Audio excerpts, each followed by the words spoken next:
Fighting between Russian and Ukrainian forces is intensifying in Kyiv, Mariupol, and other Ukrainian cities. Putin is inflicting appalling devastation and horror on Ukraine, bombing apartment buildings, maternity wards, hospitals. U.S. President Joe Biden approved $800 million in new security aid for Ukraine, in addition to the $200 million he allocated Saturday. These are part of a $13.6 billion aid package that the U.S. Congress passed last week.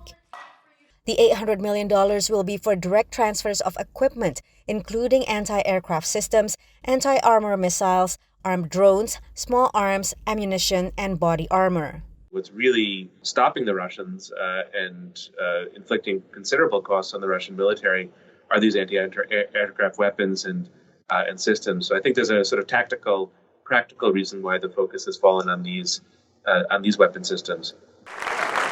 Earlier Wednesday, Ukrainian President Volodymyr Zelenskyy virtually addressed the U.S. Congress and pleaded to Biden. I wish you to be the leader of the world. Being the leader of the world means to be the leader of peace. Despite Zelenskyy's request, the U.S. will neither facilitate transfer of fighter jets nor support a no-fly zone. The primary threat to Ukrainians is conventional artillery, conventional missiles, and conventional ground forces. A no-fly zone would affect none of that. So it runs a serious risk of escalation in exchange for very little effect on the actual course of events on the ground militarily in Ukraine. Transferring Polish fighter jets to the Ukrainians is the same kind of story. Also Wednesday, NATO defense chiefs, including U.S. Defense Secretary Lloyd Austin, met in Brussels.